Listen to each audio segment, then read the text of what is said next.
Graças a Deus, mais uma semana.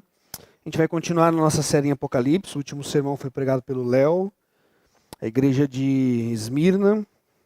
E hoje nós vamos falar um pouco sobre a igreja de Pérgamo e o que isso tem a ver com a nossa vida hoje. Lembrando que o tema da nossa série é Apocalipse, vivendo no fim do mundo. A ideia é nós olharmos para o livro de Apocalipse e aprendemos um pouco com João aquilo que... formas, de fato, de encarar esta vida no fim do mundo. Afinal, nós estamos vivendo no fim dos tempos, no fim de todas as coisas. Nós temos visto que esse mundo cada vez piora, de que a maldade cada vez mais se intensifica. E o alerta de João continua sendo o mesmo do primeiro século. Olhem para Cristo, a fiel testemunha, confiem em Cristo e vivam de forma digna de Cristo Jesus. Esta carta, em especial, é uma carta um tanto dura. Como eu disse, João está alertando esses irmãos a viverem uma vida santa, a enfrentarem as perseguições do primeiro século, a forma difícil que os crentes tinham de viver. Então, o chamado de João à pureza, que nós vamos ver mais à frente, é de fato para que esses irmãos não participassem da vida comum, para que esses irmãos não participassem da vida proposta por Roma. E é uma carta um tanto dura, porque infelizmente a igreja de Pérgamo havia esquecido alguns princípios, havia esquecido algumas coisas básicas da fé, que fariam com que eles caminhassem sem se contaminar com a sujeira de Roma. Na verdade, que nascia do próprio coração pecaminoso dos irmãos de Pérgamo. Abra sua Bíblia em Apocalipse 2, capítulo 12, ou Apocalipse 2, do verso 12 até o verso 17. Nós vamos ler na Nova Almeida atualizada. Apocalipse 2, do verso 2 ao 17. Ao anjo da igreja em Pérgamo, escreva: estas coisas diz aquele que tem a espada afiada de 2 gumes. Conheço o lugar onde você mora, que é o lugar onde está o trono de Satanás. Sei que você conserva o meu nome e não negou a fé que tem em mim. Mesmo nos dias de Antipas, minha testemunha, meu fiel, que foi morto na cidade de vocês, aí onde Satanás habita. Tenho, porém, contra você algumas coisas. Estão aí em seu meio os que sustentam a doutrina de Balaão, o qual ensinava Balaque a armar ciladas diante dos filhos de Israel, para que comessem coisas sacrificadas aos ídolos e praticassem a prostituição. Além disso, estão também aí em seu meio os que seguem a doutrina dos nicolaítas. Portanto, arrependa-se, senão irei até aí sem demora e lutarei contra eles com a espada da minha boca. Quem tem ouvidos, ouça o que o Espírito diz às igrejas. Ao vencedor darei do maná escondido. Também lhe darei uma pedrinha branca e sobre esta pedrinha um novo nome escrito, o qual ninguém conhece, exceto aquele que o recebe. Oremos ao Senhor. Senhor nosso Deus, pedimos a sua graça sobre nós, para que possamos, Deus, interpretar o texto de maneira fiel, digna, para que possamos, Deus, de fato, aprender com o Senhor da tua palavra, como viver em santidade, como caminhar com Cristo com fidelidade, para que possamos, Deus, manter uma vida santa, porque convém aos seus, Pai, porque Deus é santo, Pai. Ó Senhor, fala aos nossos corações, nos livra de todas as distrações, que possamos, de fato, Deus, sermos perfurados pela tua palavra, feridos por ela, para que o nosso coração te ame de forma ainda mais profunda. É em Cristo Jesus que oramos, Pai. Amém, Senhor. Nós vamos caminhar, como sempre fazemos, verso por verso, desse trecho de Apocalipse, para tentarmos entender as figuras de linguagem, aquilo que João tem a dizer à igreja de Pérgamo.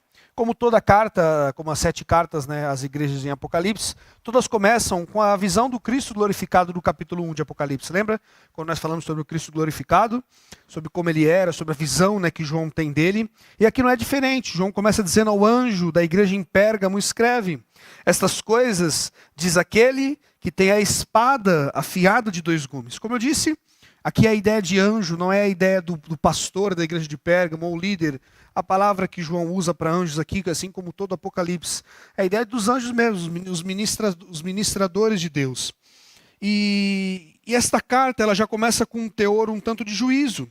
Porque João aqui ele apresenta Jesus como aquele que tem essa espada afiada de 2 gumes. E se nós fôssemos traduzir esse texto da forma mais literal possível, nós teríamos que colocar alguns artigos antes das seguintes palavras. Ficaria mais ou menos assim: estas coisas diz aquele que tem a espada afiada a de 2 gumes. Ou seja, João ele quer dar ênfase nessa espada poderosa de Cristo, porque aqui ele já introduziria aquilo que aconteceria nesta carta, que é o juízo juízo de Deus sobre a igreja de Pérgamo.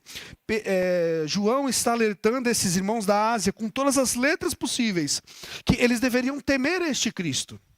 Eles deveriam entender que a autoridade maior sobre a vida deles não era Roma, não era o Império Romano com todo o seu poder e com todo o medo que causava aos moradores da Ásia. Mas, de fato, eles deveriam temer este Cristo glorificado, porque é Ele que tem a poderosa palavra em sua boca. É Ele que consegue, de fato, trazer juízo, trazer todos os seus decretos e fazer com que toda a sua vontade seja cumprida na terra. Perceba, João está dizendo, ouçam aquilo que esse Cristo tem a vos dizer.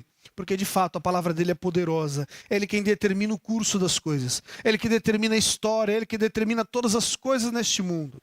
Embora vocês estejam temerosos, embora vocês não queiram conflito com Roma, embora talvez vocês estejam sendo perseguidos ou estejam de fato vivendo uma vida difícil, João está dizendo, vocês deveriam temer de verdade este Cristo. Porque o Cristo glorificado, ele tem uma espada afiada de 2 gumes, que corta, que de fato machuca, que fere. E se você for ver mais à frente em Apocalipse, você vai ver que de fato Cristo usa essa espada para destruir os seus inimigos. Então João já começa alertando esses irmãos. Aquele que escreve a vocês, ele tem toda a autoridade do mundo. Ele é o rei da terra, ele é o Senhor. A justiça e o juízo está sobre ele. Esse Deus que está escrevendo a igreja de Pérgamo, ele controla todas as coisas pelo poder soberano da sua palavra. Isso já nos causa talvez um certo espanto. A carta já começa um tanto pesada, talvez você não gostaria de ler esta carta publicamente ou de ouvi-la publicamente. Mas João continua, vamos lá, verso 13 diz assim: eu conheço o lugar onde você mora, que é o lugar onde está o trono de Satanás. É interessante que a igreja de Pérgamo ficava numa antiga fortaleza conquistada por Roma, que assim que foi conquistada, ela foi transformada em uma cidade imperial.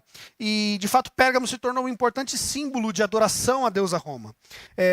Na cidade de Pérgamo, mais ou menos no ano 29 a.C., foi comemorado o primeiro culto ao imperador e o primeiro culto à deusa Roma. A cidade de Pérgamo tinha diversos templos aos deuses romanos. E havia até uma coluna que ficava no meio da cidade junto a um monte de mais de 300 metros de altura. E quando eu li isso, eu fui pesquisar para saber se era verdade. Porque o monumento de 300 metros de altura é muito grande. Sabe aquele prédio novo que construíram em Balneário Camboriú? Eu acho que hoje é o maior prédio do Brasil. Aquele prédio tem cerca de 300 metros de altura, mais ou menos de 70 a 80 andares de altura. E quando eu li o tamanho desse monumento, até me causou estranheza, né? E eu fui pesquisar em outras fontes para tentar saber se de fato era verdade. E quase todos os historiadores defendem justamente isso, de que era um monumento, uma coluna gigantesca que era apoiada sobre a montanha muito alta.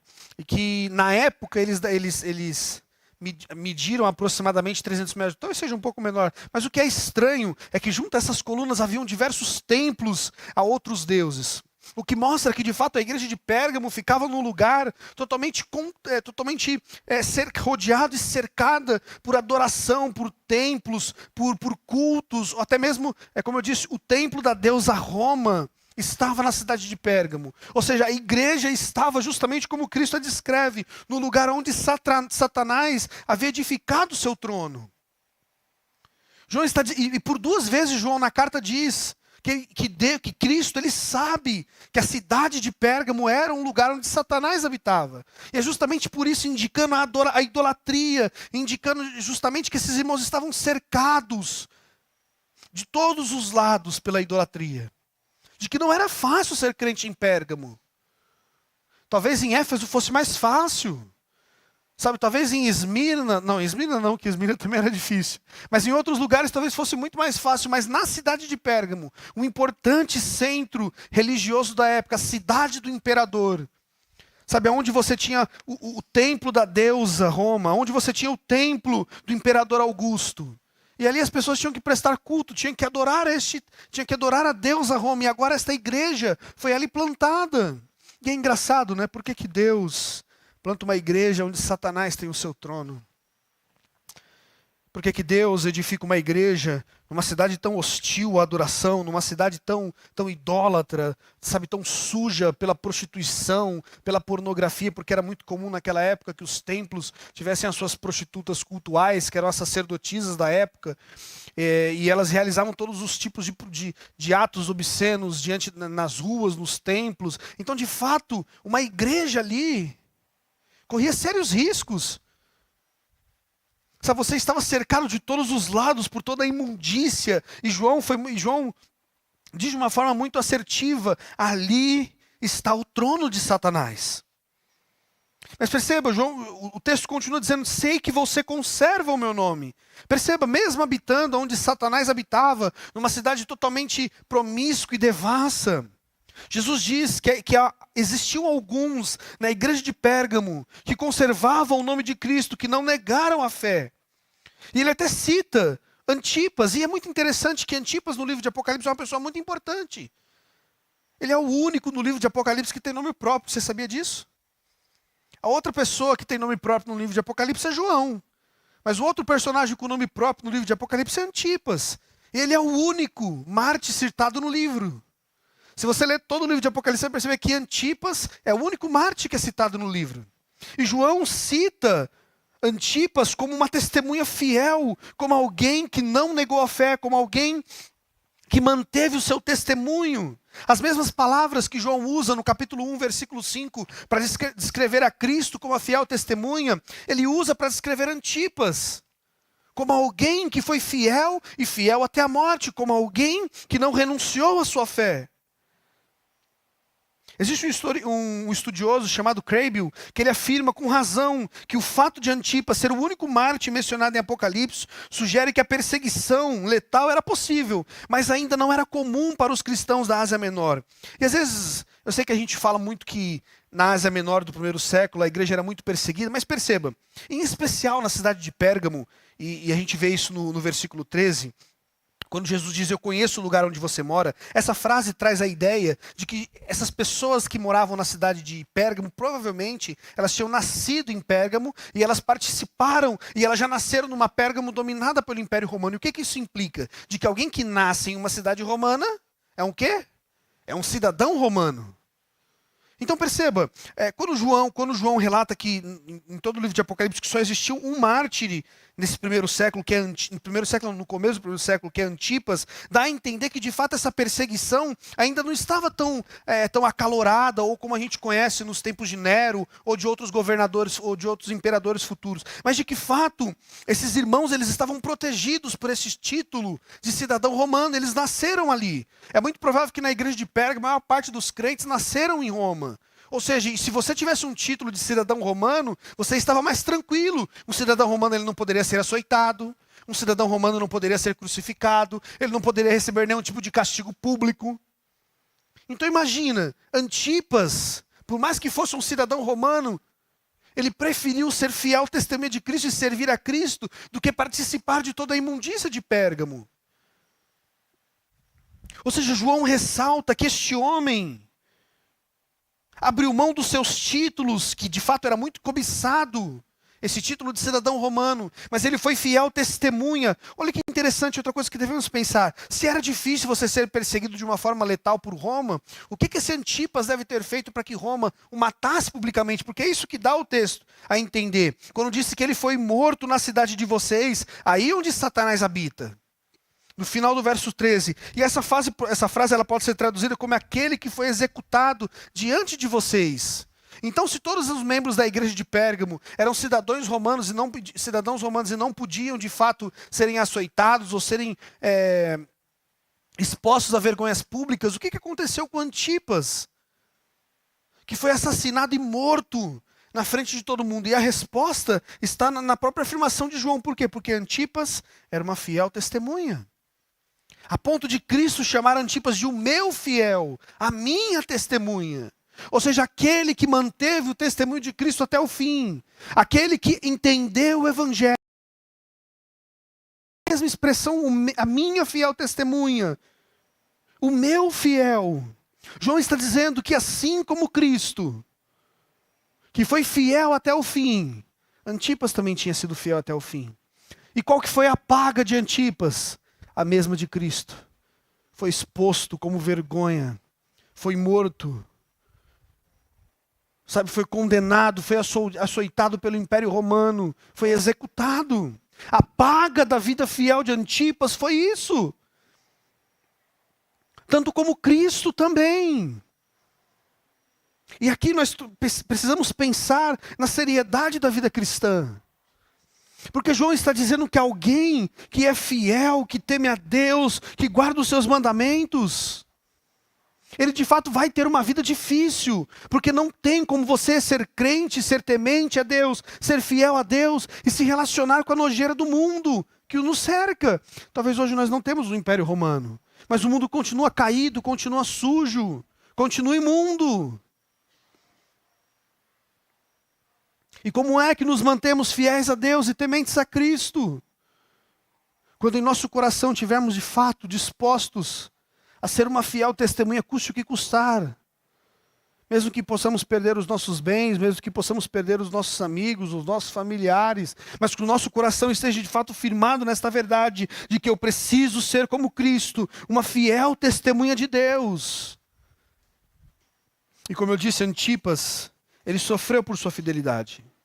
Ele foi executado por permanecer firme em Cristo, mesmo habitando onde Satanás morava. A fidelidade de Antipas, assim como a de Cristo, causou aos dois grande prejuízo. E perceba, verso 14 diz assim: tenho, porém, contra você algumas coisas. Olha que interessante. João acaba de apresentar Antipas como uma fiel testemunha. E aqui parece que esse homem que foi executado diante da igreja de Pérgamo, talvez o fato de ter visto esse homem tão fiel a Deus, tão temente a Deus, sendo executado na sua frente, produziria na igreja de Pérgamo o quê? Pureza, santidade, vontade de lutar como Antipas lutou, vontade de preservar a fé, de ser uma fiel testemunha como Antipas fez. Mas ao contrário disso, aqui nós vemos Jesus começando a acusar a igreja de Pérgamo. Porque não seguiram o exemplo de Cristo, não seguiram o exemplo de Antipas. Eles já não eram mais fiéis testemunhas de Deus, já não eram mais fiéis testemunhas de Cristo. Então no verso 14, Cristo começa dizendo: eu tenho, porém, contra vocês algumas coisas. E ele diz qual é a primeira coisa. Aí no meio de vocês, tem algumas pessoas que sustentam a doutrina de Balaão, o qual ensinava Balaque a armar ciladas diante dos filhos de Israel, para que comessem coisas sacrificadas aos ídolos e praticassem prostituição. Vocês conhecem a história de Balaão? Talvez uma das histórias mais confusas da Bíblia. Se você for para o livro de Números, do capítulo 22 até o 25, você vai ver a história de Balaão. Um profeta que foi chamado por Balaque, o rei dos... Eu esqueci agora qual era... Depois eu lembro, eu falo para você, dos Moabitas. Balaque, rei dos Moabitas. Ele agora estava meio que sitiado por Israel, e do alto do monte ele viu o poder do exército de Israel, e ele estava com medo. E ele tinha razão para ter medo, ele conhecia a fama de Israel. Ele sabia que onde Israel passava, Israel dominava, Israel ganhava todas as brigas. Porque de fato Deus sempre pelejava por Israel, e a fama do Deus de Israel se espalhava por todo o crescente fértil. A fama do exército de Israel se espalhava pelo mundo e os povos vizinhos de fato temiam. Porque eles sabiam que existia um Deus que descia e guerreava por Israel. Alguns estudiosos até dizem que o próprio nome Yahvé traz a ideia do Deus que desce da montanha. De um Deus que vem cavalgando e entra no meio da guerra e destrói os seus inimigos. E Balaque, tomado de temor e medo, ele manda alguns mensageiros para que chamem Balaão. E ele propõe dinheiro: Balaão, eu vou te pagar para que você venha aqui e amaldiçoe Israel. E aí Balaão tem uma brilhante ideia: eu vou orar a Deus. Eu vou orar a Deus para saber se eu tenho que amaldiçoar Israel ou não. É como se você dobrasse o joelho e falasse: não, eu vou orar a Deus para saber se eu posso mentir ou não posso. Você não precisa orar a Deus, você não pode mentir. Balaão sabia que ele não podia amaldiçoar Israel, mas ainda assim, ele dobra os joelhos, ele ora a Deus.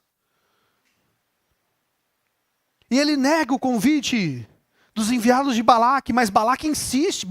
E ele manda de novo esses mensageiros, para que, ainda com mais dinheiro, para que pudessem trazer Balaão. E aí Balaão novamente ora ao Senhor. E Balaão segue o caminho com esses mensageiros. E quando ele chega diante de Balaque, o rei pede para que ele amaldiçoe Israel, então ele sobe ao monte. E ele diz: eu vou consultar o Senhor para saber o que Deus tem a nos dizer.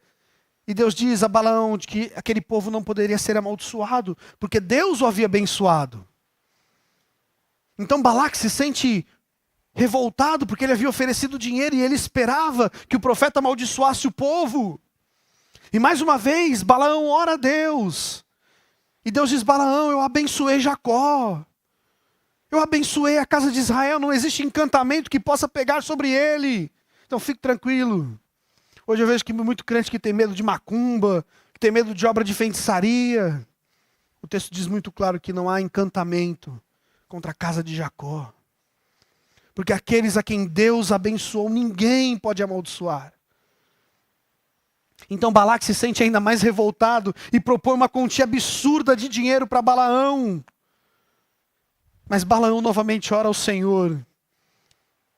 E todas as vezes que Balaão tentava amaldiçoar o povo de Israel, Deus abençoava o povo de Israel.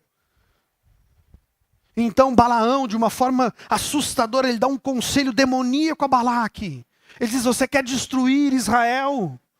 Já que não funciona a praga, já que não funciona a maldição, o que você deve fazer, Balaque? Envie mulheres moabitas para o meio de Israel. E é isso que Balaque faz, e a história conta que Israel se perdeu. Quando eles viram aquelas moças formosas, então eles se deitaram com essas mulheres, tomaram para si mulheres. E a ordem do Senhor era qual para Israel? Não deixe ninguém vivo. Todos os inimigos de Deus deveriam ser consumidos e destruídos. Mas Israel, tomado de amor e paixão por estas mulheres, toma para si essas mulheres e a ira de Deus cai sobre o povo. E olha que interessante, João está dizendo que no meio da igreja de Pérgamo, haviam homens, falsos mestres, inimigos da cruz de Cristo, que semelhante a Balaão, incitavam o povo a se prostituírem, a se sujarem com a cultura de Roma, a se sujarem com o mundo romano. Existiam falsos mestres que incitavam no meio do povo a ter uma vida dúbia, assim como a vida de Balaão, que ora estava diante do Senhor orando, e ora estava diante do rei, negociando a sua fé por dinheiro. De que ora estava diante de Deus orando, e ora estava diante do rei, dando conselhos diabólicos ao rei. E esses homens ensinavam em Pérgamo esta vida dúbia, em que você pode estar na casa de Deus, e você pode também se prostituir nos templos de Roma. De que você pode servir ao Senhor, mas você também pode servir ao mundo. De que você pode tranquilamente servir a dois senhores. Falsos mestres, que ensinavam esta vida perigosa, que muitas vezes nós somos tentados a vivê-la. De servir a Deus aqui na igreja. Mas quando saímos da casa do Senhor, nos parecemos com o mundo, amamos aquilo que Deus odeia. Assim como uma prostituta que se deita e não se importa com a fidelidade. Esses líderes ensinam: vocês não precisam ser fiéis. Vocês podem amar quantos senhores vocês quiserem. Este é o conselho de Balaão. Totalmente diabólico. Porque o que Apocalipse nos ensina é fidelidade a Deus, ao testemunho de Cristo Jesus. Nós não podemos servir a dois senhores. Nós não podemos ter prazer em Deus e prazer no mundo. Porque os amigos do mundo, conforme João mesmo nos escreve em sua carta, são inimigos de Deus. E se alguém ama o mundo, o amor do Pai não está nele. Esta vida dúbia é um perigo, em que você flerta com os pecados do mundo, em que você flerta com a podridão deste mundo caído. Mas João diz que quando Cristo olhou para a igreja, ele encontrou irmãos assim. Ele encontrou irmãos que seguiram a doutrina de falsos mestres e começaram a viver esta vida sem integridade, sem moral, sem compromisso algum com Cristo. Ora sentiam prazer no Senhor, ora estavam nos cultos, nos templos romanos se prostituindo, comendo comida oferecida aos ídolos, não se santificando, não se purificando, não temendo a Deus, não respeitando a fidelidade que a noiva deve ter com o Cristo, que é o seu esposo. E aqui também fica um alerta a nós. Quando Balaão dá este conselho diabólico a Balaque, quando ele diz: envie mulheres para o meio de Israel. De fato, Balaão sabia que se existe algo no nosso coração que nos atrai, é a prostituição, é a imoralidade, é a sujeira da sensualidade. Israel por diversas vezes caiu nesse pecado. Vários homens de Deus caíram nesse pecado. Fica um alerta, cuidado com aquilo que entra na sua mente, que os seus olhos veem. Cuidado com a imoralidade do mundo. Cuidado com a prostituição que está à nossa volta. E cada dia mais tratado com naturalidade. Sabe, cada dia mais tratado como algo comum. Você não pode ser fiel a Cristo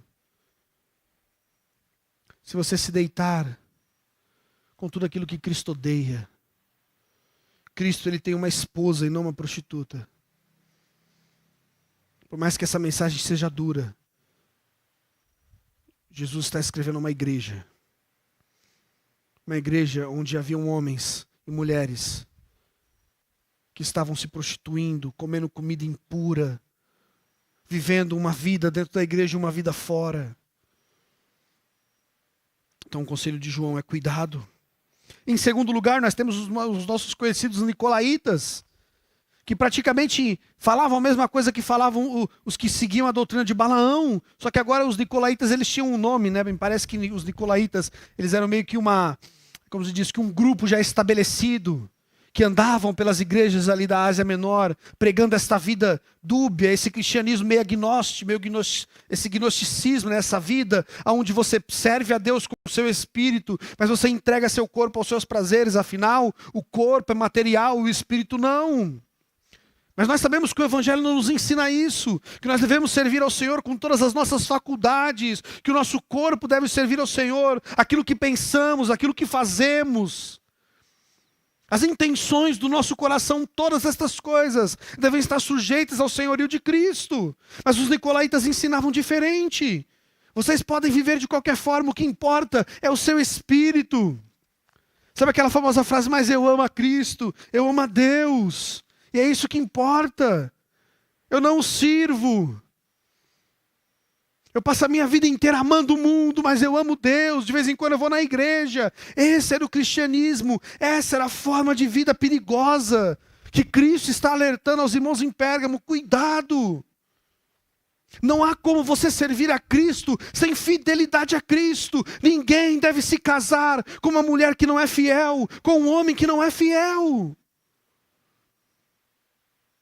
Se a igreja é a noiva de Cristo, subentende-se que ela deve toda a fidelidade a Cristo, de que o seu coração deve estar no seu esposo, de que toda a sua dedicação deve ser ao seu marido.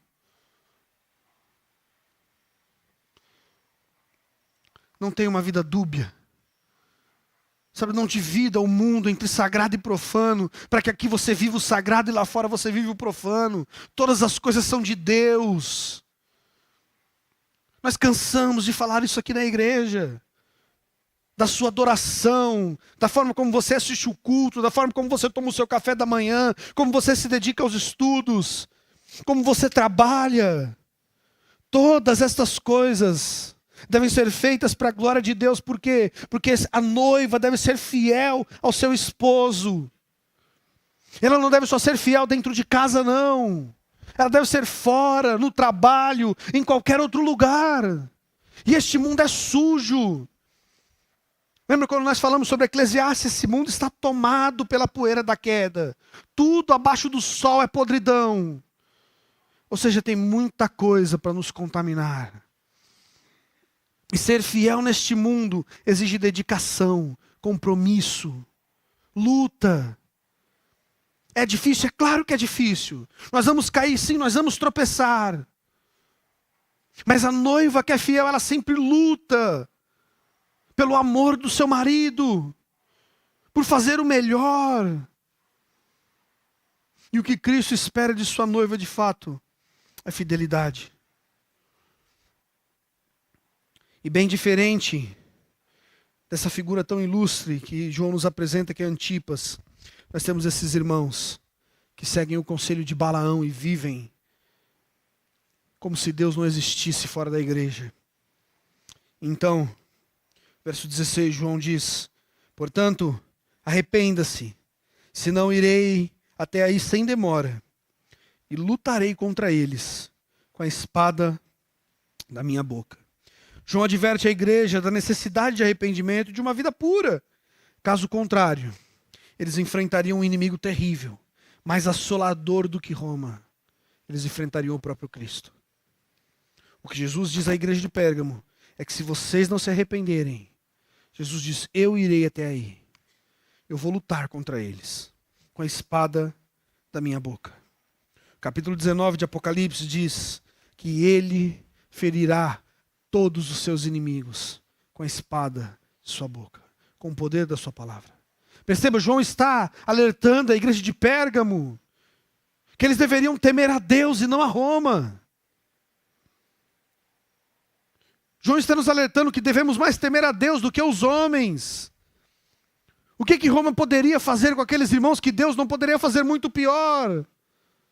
João está dizendo: se vocês estão vivendo como cidadãos romanos para agradar a Roma, cuidado, porque existe alguém que é muito mais poderoso do que Roma, que tem uma espada afiada em sua boca. E se vocês não se arrependerem, se vocês não tornarem a fidelidade, a santidade, esse Cristo promete: eu vou até aí, eu vou lutar contra eles. E Cristo não perde as suas lutas. Ele não perde guerra para ninguém. Ele é o Senhor do mundo. Ele tem todo o poder. Lembremos que a maioria desses irmãos eram cidadãos romanos. Ou seja, se eles fossem condenados por algum crime, de maneira nenhuma eles poderiam passar por vergonha pública, como nós falamos. Mas João alerta: vocês podem fugir de Roma. Vocês podem até se dar bem com Roma. Você pode até viver bem com o mundo.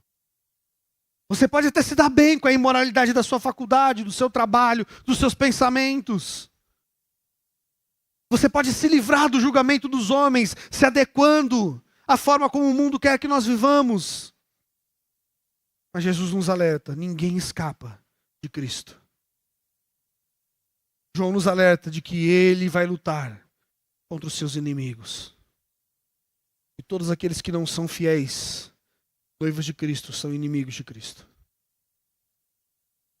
João está dizendo: vocês podem evitar a espada de Roma, vivendo de forma libertina, mas vocês não escaparão da espada de Cristo. Verso 17. Quem tem ouvidos, ouça o que o Espírito diz às igrejas. Ao vencedor darei o maná escondido. Também lhe darei uma pedrinha branca, e sobre esta pedrinha um novo nome escrito, o qual ninguém conhece, exceto aquele que o recebe.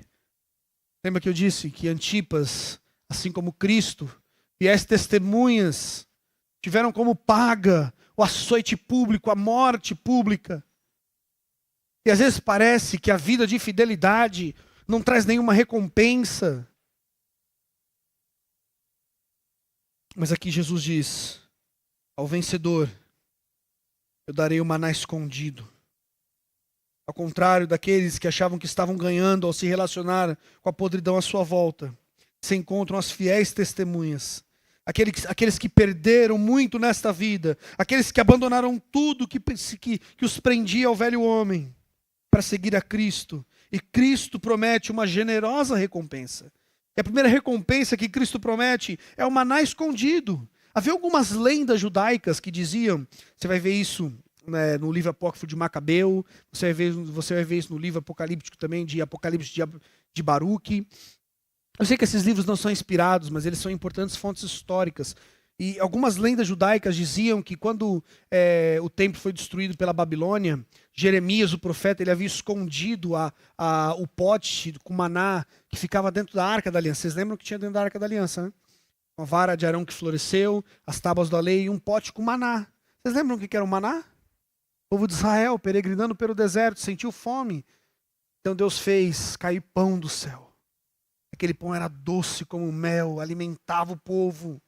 E Deus fez também chover carne do céu, codornizes. E aquele maná sustentava o povo. E o povo pegava o maná e tentava guardar. E o que aconteceu no outro dia? O maná estava podre. Porque Deus estava ensinando para Israel: eu te sustento, Israel. Se você for fiel ao seu marido te sustenta, ele te provê. Ele vai te guardar, ele vai te cuidar. Deus estava dizendo àqueles irmãos: se vocês forem fiéis a mim, eu proverei para vocês.